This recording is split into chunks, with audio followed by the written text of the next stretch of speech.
Okay, I'm going to record myself doing the answer key to your first quiz. So if you struggled with the first quiz, hopefully you're going to learn from your mistakes and then you'll be able to do well on the actual chapter one test. Okay, so first question, what is another name for segment BJ? You can just switch the letters. So capital J, capital B, and then put the segment symbol above it. Okay. What is another name for ray? So we have to know that this is a ray. Ray B J. We have to then start with B, has to be a B, but then we can just simply go through a different point on that same ray. So we can then use an O. Okay. Name all the rays with endpoints O. So you have four of them. So I'm going to put an O for all four of them. I'm going to put the ray symbol. And then I'm just going to do all four rays. So OH. We have OB. We have OD. And finally, OJ.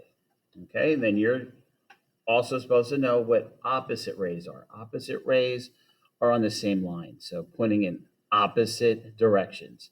So we just need to do one pair. So I don't care if you wrote, let's do OH, so row or ray, OH and OD are opposites. Now you also could have OJ and ray OB are opposites of each other. You only need one pair. Okay, that should have been an easy question. Okay, now this one, easiest way to show planes, think of a box. Okay, so we're supposed to, this multiple choice, we're supposed to name two planes that intersect at line DH. So I need to realize it's this right here. So the front of the box and the side of the box, when they intersect at line DH. So to name this front, I need three of the letters. So A, D, E. So it could be this one.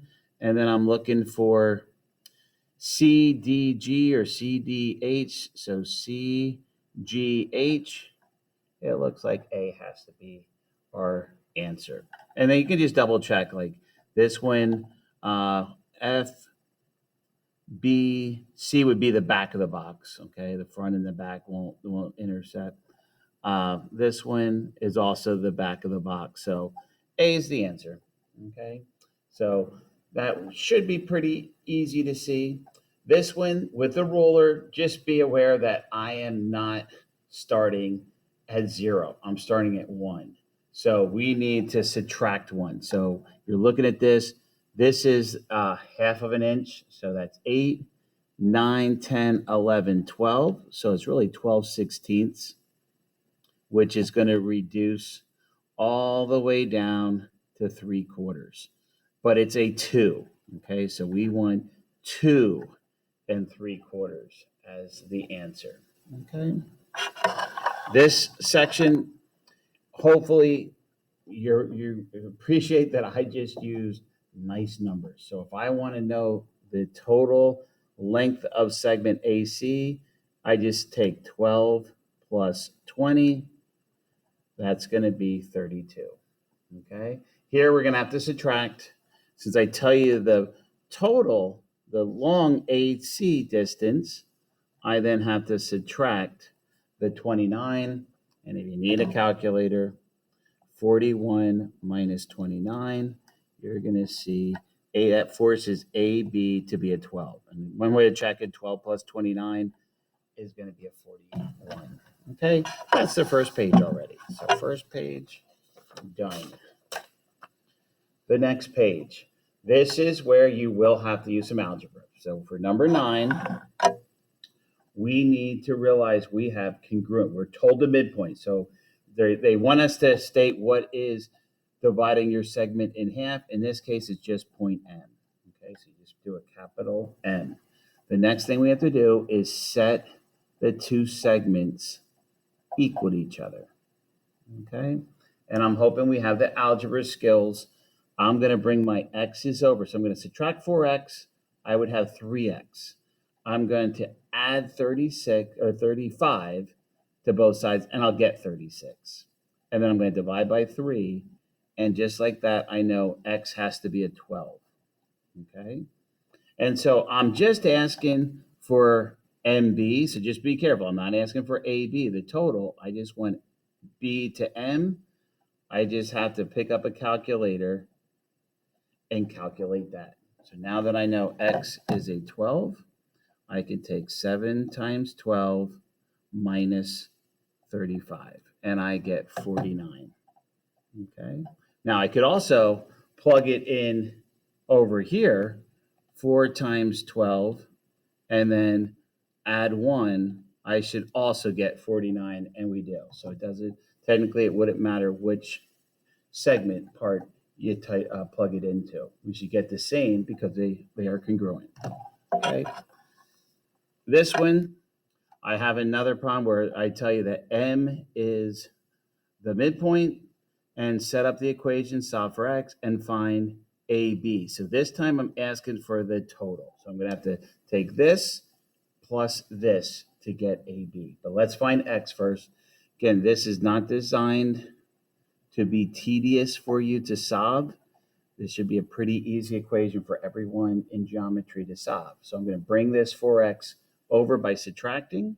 That will just give an x, and I'm going to subtract the 2. I get an 8. Okay, so I'm going to substitute this 8 in here. So 5 times 8 plus 2 is going to be 42.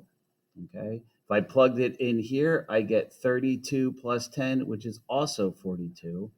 And notice I want A to B. So 42 plus 42 is going to be 84. Okay, that's the long segment. Okay, number 11. We had lots of practice with this on Big Ideas. We have the formula, still have it on the sideboard. It's a simple matter of adding your x's. So to find the midpoint, given the endpoints, I just have to take my x values, add them together, and divide by 2. Then I'm going to add my y values. So 0 plus negative 8, divide by 2. Okay, so again, if you need a calculator, use a calculator, but this is going to be a 4.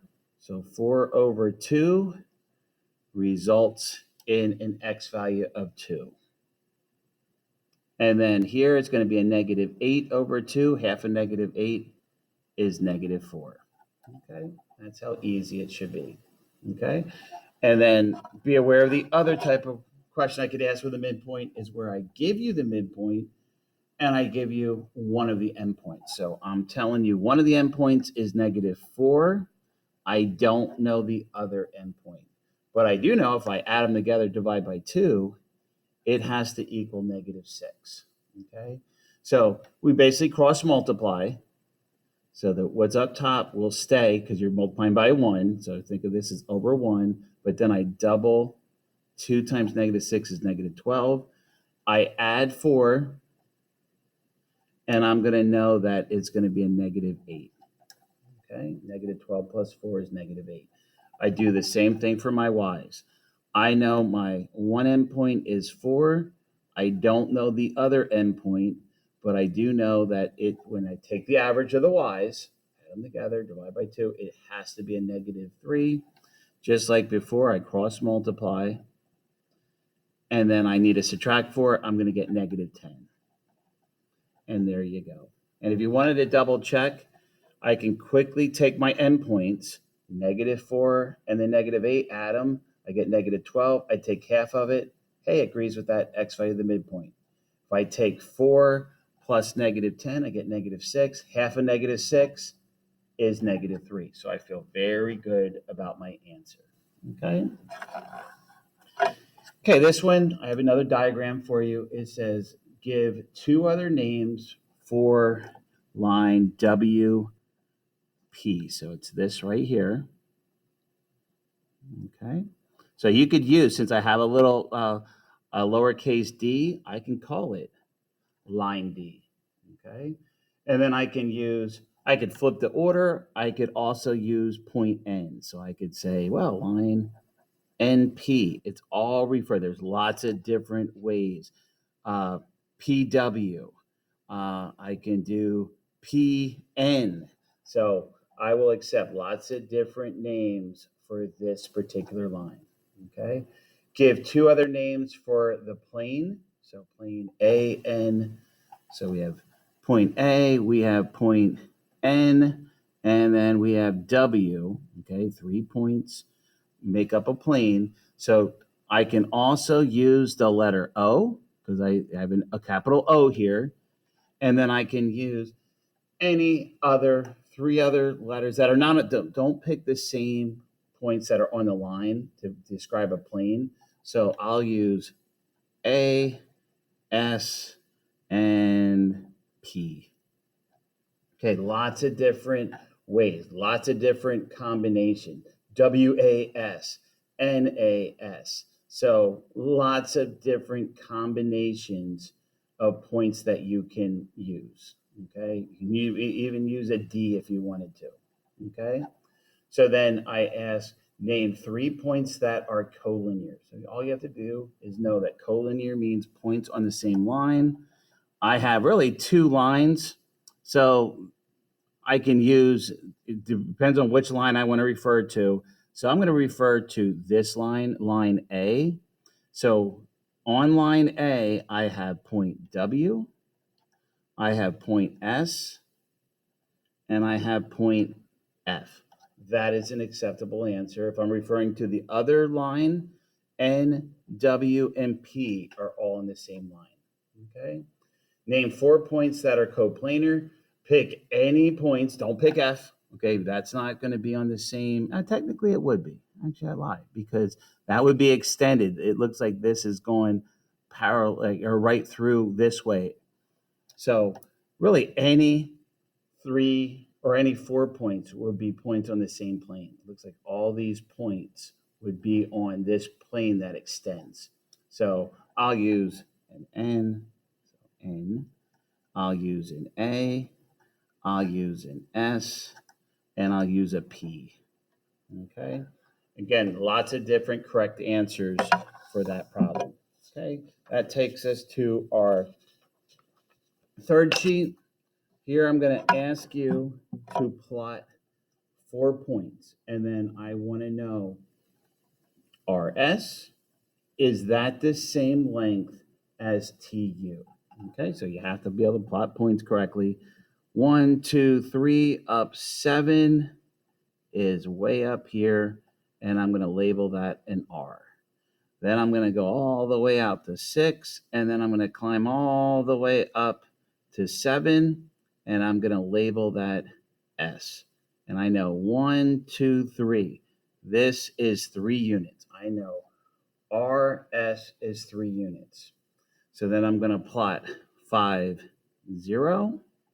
And then I'm going to plot 5 down, 1, 2, 3. And I'm going to see this is 1, 2, 3. So let me label this. This is T, and then this is U. Since they're both 3, I want you to state that RS, so that segment, is congruent. I want to see this symbol to TU. Okay? They're equal. So another way you could say, remember, RS without the symbol, that would be the distance. This means 3 is equal to 3. Okay? So here we would use an equal sign because we're referring to a number. We use, for segments, we use the congruent. Okay? That's all that is. We use the correct notation. Okay, for number 17, identify the segment bisector. This time it is a line. So it is line NM. I need 2 points on that line, and I need to put the symbol for a line. Okay, then I'm asking for a B. Should be very easy to realize you're just going to double. So we don't need algebra for this. You know that this is 48, which forces this to be 48. And if you needed to, 48 plus 48, that's where the 96 is coming from. Okay. This one, pretty straightforward. I tell you the total distance from F to C, so from Fargo to Chicago, we know is 569 miles. And we are then told that, hey, from Minnesota or Minneapolis to Chicago is 355.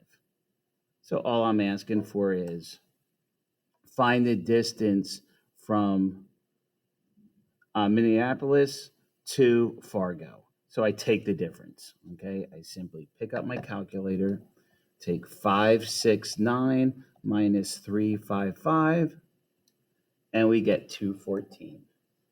214 miles. Okay. Everyone should be able to do that.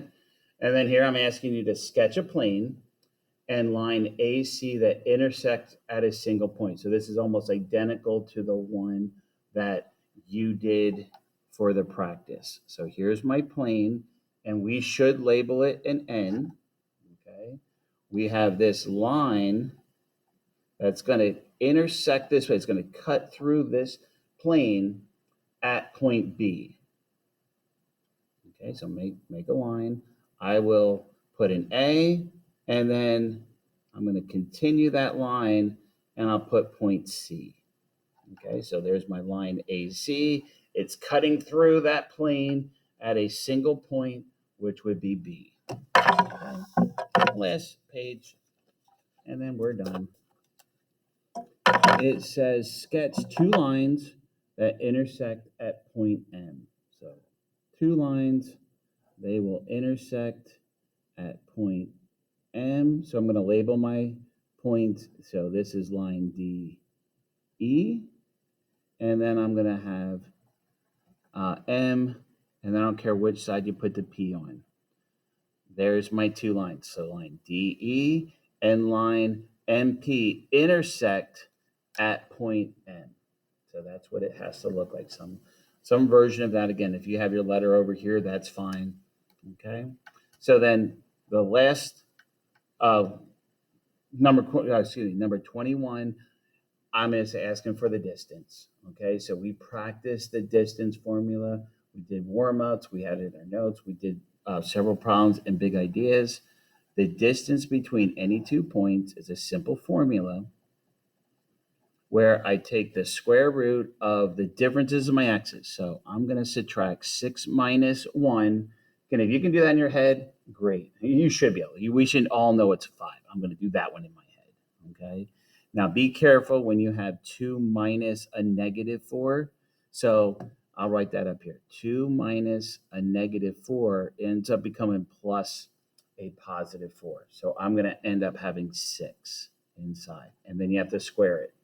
So I'm taking the square root of 25 plus 36. I can do that in my head. I'm going to add these two numbers together and know that it's the square root of 61. I'm asking you to round to nearest tenths. That's one decimal place. So second square root, type in a 61, and I'm going to say about 7.8 units. Okay. And then I end with a multiple choice, but you would want to show the work. And if you need to sketch, you would sketch this. We're told that we have a campsite at -9. So if you want to, you can do a quick little sketch. Here's my X and Y. I'm going to go over 1, 2, 3, 4, 5, 6, 7, 8, 9, and up 8. 1, 2, 3, 4, 5, 6, 7, 8. This doesn't have to be precise because I'm really just concerned about the actual values of the numbers. Okay. And then I have one at -10, 0. So this is -10, 0. And we're finding the distance. Okay. So another example of the distance formula. So I simply subtract my x's. So be careful. -9 minus -10 is going to be -9 plus 10, which is simply going to be a 1. Okay, so I'm going to have 1 squared, which is 1. and then I'm going to subtract my y's. 8 minus 0 is 8. So 8 squared. So I'm going to have 8 squared. I have 1 plus 64, which is the square root of 65. We'll ask the calculator what the square root of 65 is, and we will feel very good about this answer if I see 8.1 and I see 8.1. Okay, that's your quiz. It took me 20 minutes to go over and explain all the problems. So doing a quiz like this in a period, we should be able to answer all those questions within a period. So hopefully you learned. If you struggled with that quiz, hopefully watching this will then make everything make sense so that we can move forward with our Chapter 1 assessment. Thanks for watching. Take care.